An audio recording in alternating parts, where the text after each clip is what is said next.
Okay, so this is the first part in what I hope to be a 7-part series, The Future of Everything. And this is take 5. So far I have no audio recording. If I make my video levels any shorter or smaller, I'll be making an audio file here. So anyways, copyrightization. So the first point there is the word copyright and what does it mean. And what it means is essentially the legalization of the right to make copy. That's what the word means. It now means the legal right to control media. The prevailing counterview to this is to keep it somehow connected to a common or a common law, perhaps. In other words, medium is general.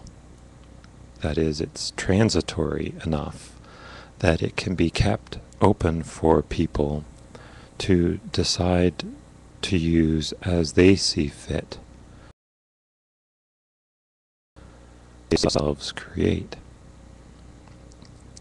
Now, believe it or not, there's actually a number of problems with this. Copyright is instituted into some forms of common law, such as British common law. But copyright is not common law outrightly. It is exclusive to common law.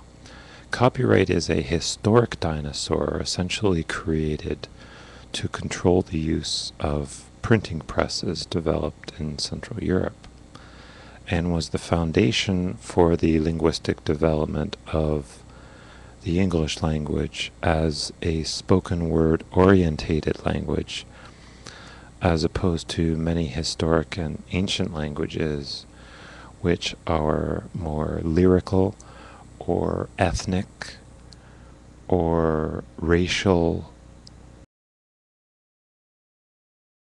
and tribe. So the idea of English, that proper language is all about speaking words. For example, movie script reading, playwright reading, and in the modern context of animation, voice acting.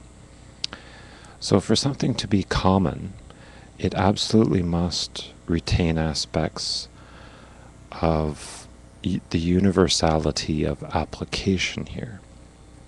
So without explaining into detail what that might mean, that kind of a term, basically you can't just simply say that something is common because a majority within a large group does it. For example, in the case of democracy, simply because something is reached democratically, perhaps through consensus, does not necessarily make it common. And perhaps you could say even this is the conflict with majority rule. But a good litmus here, aside from that, does a proposed common, as it's called, apply to any outsiders to the group, or any newcomers to the group, or any newcomers to your mass, the mass of people that you're a part of? Without universality, any form of commonized copyright is essentially deemed elitist and societal exclusively, and therefore cannot be common, or at least considered common. Copyright, yes, but not common. Therefore, the law of copyright is the enforcement of this control standard, which can be reduced to the control of being able to copy what is on the printing press. So this is a historical development for the political liberalism as well, which was a similar response to another historical item from Central Europe, that being classical music, which commonized music out of the hands of church order and control, and actually manifested a international mass or international community for the first time.